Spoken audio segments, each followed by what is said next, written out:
kindness without empathy can sometimes just be niceness.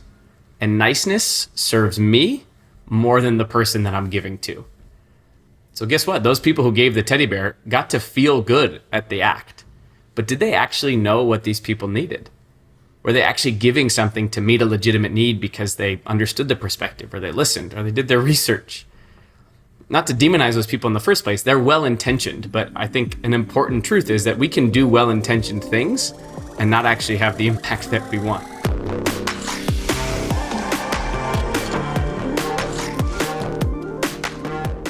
Hey everybody, this is Jason. Marc Campbell. Welcome back to the Selling with Love podcast. So today we're going to talk about an attribute that we can nurture and we can use in the way that we grow our business, the way that we do sales, heck, the way that we show up as human beings every single day. And it's one of the most underrated traits that we can embody that actually brings so many benefits. And I'm really looking forward to we can dissect exactly what that looks like. And the guest that I have to speak about this is Houston Kraft. He is the co-founder of Character Strong, and it's an organization which provides a curriculum and training for 2,500 schools in 50 states and in over 9 countries. He has a passion for sustainable impact, positive cultural change, and student success. He's a speaker, author, curriculum designer, and a kindness advocate, which is where his first book, Deep Kindness, is the key of what we're going to be speaking about, a revolutionary guide to the way we think, talk, and act in kindness. And so I'm so excited to dig deeper into this topic. Houston, welcome to the show, and thank you so much for being here. Thank you. I always blush at introductions. It's like way too many good things about yourself in one place. Well, I'm trying to be kind, given that that's the theme of today. Well played early on. Yeah. But at the same time, it's, we often have to be reminded of these great things we achieve. And so I just want to acknowledge that, from the get-go. I know you've spoken around, kindness at conferences around the world. And I kind of want to start there is like, what does it look like when either you approach a conference to speak or they approach you and you're like, yeah, we're going to talk about kindness. They're like, I don't know if there's an ROI on that. Do I need this? Like, how does that conversation usually go? Yeah, it's one of those things that's underrated but understood to be necessary. I think we have like an inherent understanding that whether it's as an organization, how we approach our customer, how we approach our own internal team, I think we have an internal knowing that kindness is an essential thing, but I think we take for granted how much hard work is required to actually cultivate it. So that's part of my angle is if we believe that this is a worthwhile pursuit, my aim is to help support the teaching of it. You talk about how it's like something we need to nurture. Are we not by default wired to be kind, or is there something that's holding us back from this natural kindness? Because we see a lot of, nastiness in the world too, Yeah. One of my favorite premises, Jason, is I love words. I think words play a much larger role in shaping our world than we often understand. Right? The way that we think about things in our brain shapes the way we act with them in the world, which is why I'm passionate about helping people understand what kindness is, because when we change the way we think about kindness in our life, it changes the way we act with it. And one of my favorite cultural tidbits is that the word human in Arabic roughly translates to forget. The premise being that just to be human is a practice in forgetting. And so I would argue that we might be born kind, but we forget how to do it because of really our experience, culture, a lot of inputs around us that actually make kindness harder as we get older. So that's why we need to be reminded. We need tools to support the remembering of something that I think we know already. Speaking of kind of going deeper in what you highlighted is that we have this instinctual thing that, okay, being kind probably helps, probably works, but could you talk a bit more about like what really happens when we choose to be kind and some of the key advantages that it does provide in case we've really forgotten that there is an advantage to being kind? Yeah, it's one of those eternal things, much like a gratitude practice, where there's all kinds of research to support that the practice of kindness, no matter how you spin it, is going to be selfish. You're going to get benefit from kindness. In fact, one of my favorite pieces of research is they brought people into an anonymous chat group, a forum, and they asked people to write down things that they needed support with. The idea being that like people in this anonymous space felt more comfortable receiving support from all these outside individuals, that the exercise of getting that support was going to be nurturing for them, helpful, supportive. What they found was in this space, as people offered their support, gave insights, perspectives, help, generosity, kindness, the benefits they got from giving support actually outweighed the benefits they got from receiving it. So the practice of kindness is actually more beneficial than receiving it in the first place. So that's like the practical, right? The human side of when we give, we inevitably get.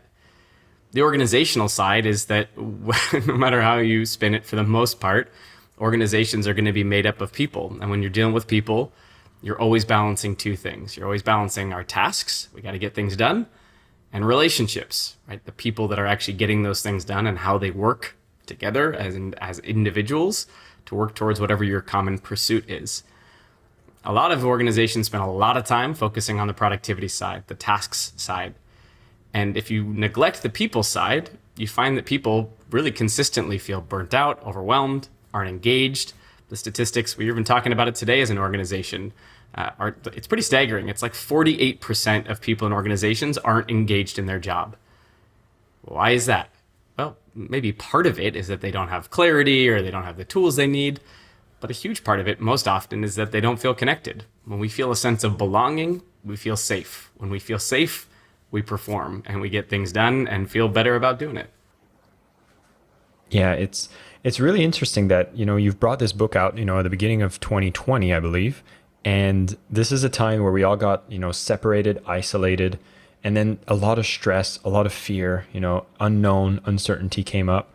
And it seems like it's in those environments that we kind of forget to be kind to one another. I don't know if that's coming out from the left field, but that's how I'm feeling right now, is like there's almost so much busyness that we forget to take the time to be kind. In the same way that you made a parallel to gratitude. We're very well aware of the benefits of practicing gratitude and bring that into your life, yet we sometimes don't make the time. Yet being kind is not even a personal experience, an interpersonal experience. And we seem to kind of, get so busy, get stressed, and then we don't pay attention to the impact we have on other people, and we kind of just rush through life, you could say. And so is that something that's being accelerated now? And like, why do we default to not paying attention to this kindness element? Yeah, it's a great frame. It's the premise really of the whole book. The book is in some ways an instruction manual on how to close gaps, but a big portion of the structure of the book is how we identify the gaps in the first place. I've found that asking myself the question, do I believe in kindness? Do I value kindness? Do I care about kindness? Isn't a very useful exercise, because I can believe in things and not do anything about them. I can know the value of something and do nothing to act on that value. And so the more interesting question that I think is like in a healthy way confrontational is what gets in my way. If I say I care about more kindness in my personal relationships, my professional relationships, in the world at large, then what prevents me from creating the kind of kindness in the world that I say I care about? And the book's broken down into 4 big sections. It's inconvenience, insecurity, inconsistency, and incompetence. To me, these are like the buckets, right? Like the things that, it's not just kindness. We can probably use all kinds of values or concepts that are good for us in our life. But you think about those like buckets, like inconvenience. I'm busy. I'm overwhelmed. I'm exhausted. This is quote unquote one more thing on my plate. Incompetence. I would argue that there's lots of skills that live beneath the practice of kindness. So the action of kindness externally actually requires a whole lot of things internally first. Whether it's empathy or perspective taking, it's a skill of listening, maybe it's vulnerability or courage, maybe it's emotional regulation, like how do I know how to calm myself down in a moment where I'm feeling overwhelmed or frustrated or angry in order to care for someone with compassion. You think about inconsistency, so much of like, I believe kindness is not an action, it's a habit. It's something that if you want to become kind, you have to weave it into your daily routines. And when we get overwhelmed by everything else going on, it's hard to make time for the practice of kindness. And the last one, in the maybe more murky waters or uncomfortable waters, is insecurity. I would argue that most often the act of kindness is a courageous one, which means you're fighting back against all the things that tried to make you forget about it in the first place. Fear of failure, fear of rejection, the fear of being embarrassed, the fear of what people are going to think about you, all of those things that we don't always acknowledge that are happening in the background, that no matter how much we try to pretend not, the things that happen in the background, those fears are going to affect what we do in the foreground. And so those are the questions that the book tries to ask and help give us stories and tools to say, all right, how do we fight back against that? How do we close those gaps?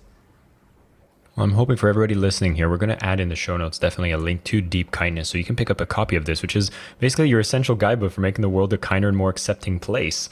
And so you can play a part in that, and you realize there's these 4 big barriers that kind of hold you back. And I kind of wanted to dig into the one of competence, right? Because I think that's one that, as we're listening to this podcast, maybe there's things that I could learn, and I can't help myself but make kind of a stereotypical reference to the fake kindness that can exist. Maybe you're trying to be kind, and I'm going to do a Valley Girl impression, and please, it's going to be horrible, so be patient with me. It's like, oh my God, I love those shoes. They're so nice. But then like at the back of your mind, you're like, oh, I hate this person. So I just want to kind of see if we can dissect this, which is, are you advocating for us to always put up a kind front with everyone we encounter, even if deep down we're not really wanting to be kind with them? Is there such a thing as fake kindness? Oh, yeah. Yeah, of course. I mean, we've all been on the receiving end. We've all probably been on the delivering end. In the book, one of the ways I try to distinguish the two is nice versus kind.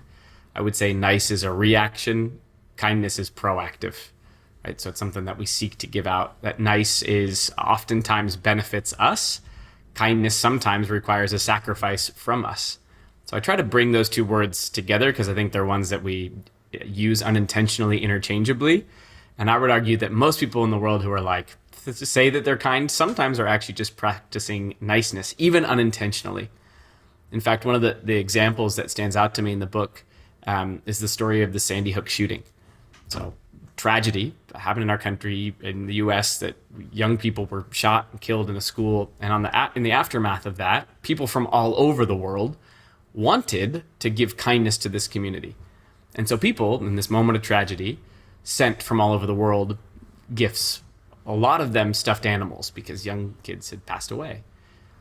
And I thought it was really interesting that the people on the far side, the people receiving these gifts, the town of Newtown, Connecticut, what they ended up having to face was they got so many inbound gifts that they had to rent this like 20,000 square foot warehouse just to house all of these gifts.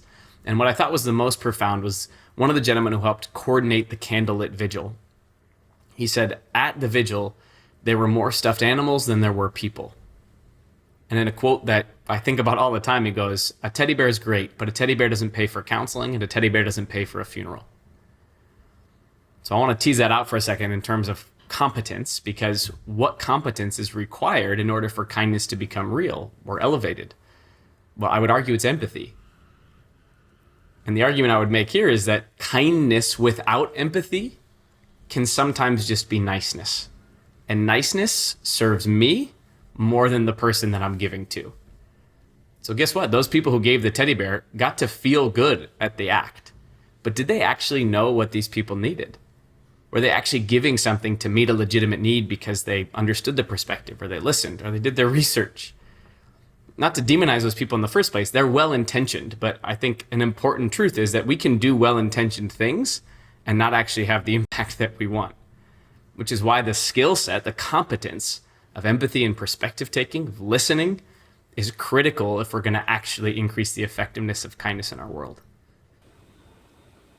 Wow, that's a powerful story that brings it to truth here. And, to be able to gauge this difference between the niceness and the kindness, is that the question we ask ourselves? Is this serving me more than them? And is this something we need to sit with? It's one of my favorite simple questions. Who does this serve? Who does this serve? Yeah. I also wanted to kind of elaborate, if we're going to be using this question, and for every way that we do, I mean, I can even see this in a sales process. Like if you're trying to do something reciprocal, like who does it serve? We often talk about how, if you come with service first, you're going to see results come back to you as well. But when we're trying to actually do it with that intention of, oh yeah, I'm going to get something back if I do this, then I feel like it comes back into that nice realm. And so I kind of want to speak about those habits you spoke about, which is if I'm trying to just, nurture this kindness, call it a muscle, right? Are there certain practices that we can get started with right away that just makes us be able to do these things in a more authentic way, and that actually is making us have more empathy in the process? Yeah, it's a beautiful question. I'll zoom out a little bit to the framework of the practice in the first place. I think, people who listen to this podcast probably read a lot of leadership type books, business type books. Many folks have probably picked up or read something like Atomic Habits or The Power of Habit. I remember reading The Power of Habit, and Charles Duhigg cited a piece of research that 45% of our day is habit. And that struck me as really important, because if 45% of my day is habit, it means that 45% of my week is habit, which means that 45% of my month is habit, which means that half of my life effectively is on autopilot. I'm like, dang, it begs a question for me as someone that cares about kindness, thinks about kindness a lot. I think to myself, what percent of my 45 is designed to be kind?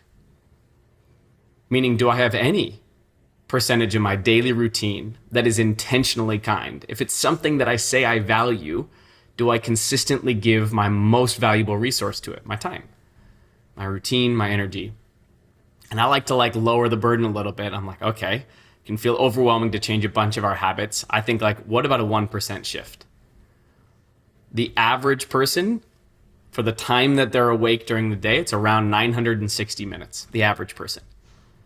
So you think about 1% of your waking hours, 9.6 minutes. Okay, then just to offer that frame, because I think it helps me take a big idea, make it smaller, to say, what does it look like to dedicate 9.6 minutes of my day to kindness? Now, my recommendation is that clarity and specificity is always going to result in more consistent action.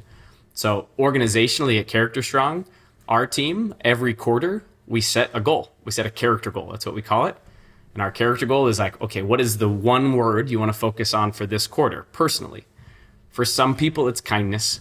For others in the organization, it's gratitude. My word this quarter is thoughtfulness. So it's every day in my goals that I post to my organization, I not only share what I have to do on my to-do list, but we call it our who we want to be list. So at the top of our to-do list that we're sharing with the organization, every day I write out thoughtful, and I write out one thing I'm going to do to be thoughtful today. And I can tell you mine today. Mine is, I have a friend's playlist who I love. Today, my goal was to send her a playlist that I love and tell her, thank you for the music that you've given in my life. And I create a system, right? Not only for myself, but as an organization, we have a system that supports the accountability of elevating that priority in our lives, saying this is just as important as anything else on our to-do list today. But if we don't make it real, if we don't make it tangible, then guess what? Something like kindness or thoughtfulness or patience or gratitude will remain an abstract ideal and not something that we ever actually become. And Will Durant says it best. He says, we are what we repeatedly do. Excellence then is not an act, it's a habit. And I like to scratch that out. Sorry, Will, but it's kindness is not an act, it's a habit. Patience is not an act, it's a habit. If we want to become these things that we say we care about, well, we got to build it into our 45%.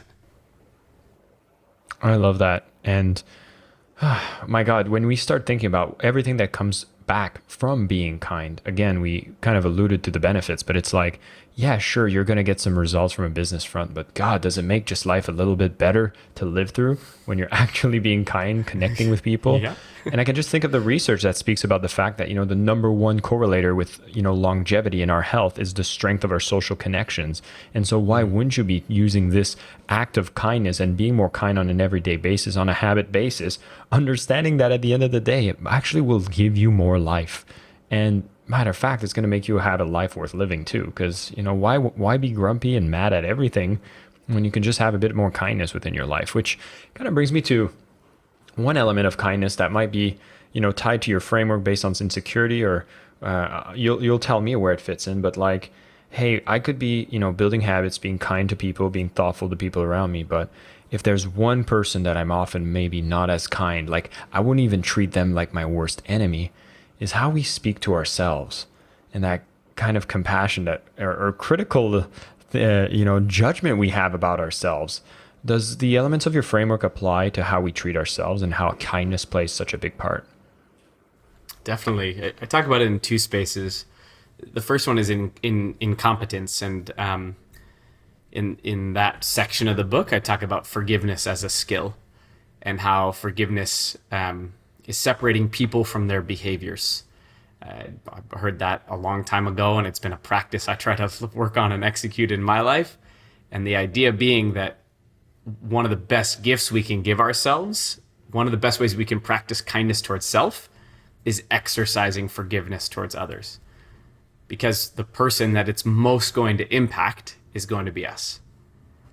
The second part is in insecurity. I talk about the idea of shame and how shame can be a huge barrier for kindness because it impacts the way that we speak internally, which is going to shape the way we communicate externally. And I'm a big believer that shame is external criticism turned inward, meaning it's the things that we've heard from the outside world that we start repeating in our own voice. And that's where it starts to get dangerous. They're lies. They're lies that we've been told by a family member, a friend, a bully, a culture, and the messages that they try to give us. And when we repeat lies often enough, we start to believe that they're true. And so the practice of self-compassion, I believe, is an exercise in truth-telling. It's an exercise in untangling lies that were once given to us from the outside and starting to repair them from the inside, rewriting narratives, understanding who we are separate from what the world has tried to tell us. And when we can get disciplined at that and separate lies, fact from fiction for ourselves, it gives us such a gift to be able to show up with love or compassion for ourselves, which allows us to be present, grateful, forgiving externally. It's probably the number one most challenging part of kindness. Yeah, it is the one that actually starts giving you a lot more compassion, a lot more empathy, and a lot more space to be kind with everything else around. So Houston, I just want to say a big thank you for sharing all these ideas around kindness. For everybody listening, definitely pick up a copy of Deep Kindness. I think that when you realize, and this is already, there's a part of me that's almost sad that we have to go and relearn about being kind, because it seems like it should be so fundamental to our human experience. Yet we also want to maybe be able to be kind to ourselves and be able to realize that, guess what? While using the tools and being more competent, being more aware, we can pay attention to the ways that we can be more empathetic, and we can truly start actually showing up in life with more kindness and seeing how many doors start being open for you, whether it's about finding employees, growing the business, getting clients, and just seeing your personal relationships flourish by just being a bit more kind. I think we could use a lot more kindness in the world right now. And with the book that you've put together, I think you're able to move that needle a lot. And so for everybody listening, I would highly encourage you to grab a copy of that. I would also want to ask you a final question, Houston, which I love to ask my guests, given that you're on the Selling with Love podcast. You've built up Character Strong into a great institution, and sales has been a part of it. You've promoted your book and you've sold, so many copies. So you've had to sell that as well. So if I say selling with love, what does that mean to you? Well, I'll offer the definition of servant leadership as we operate in our organization, which is meeting people's legitimate needs. And I don't think it's a far stretch to describe or define love in a very similar way. So when you get clear on the needs that you want to meet in the world, and you do it with sincerity and excellence and persistence, you're going to sell something, because you're meeting something that you're loving people through what you give. So I don't know. I love the world a lot. I want to make it a better place. And I think if I meet enough needs along the way, then the selling will happen as a byproduct. Houston Kraft, thank you so much for coming on the show and sharing all your insights. And for everybody listening, thank you so much for tuning in. And until next time, keep selling with love. I am your host, Jason Marc Campbell, and this is the Selling with Love podcast.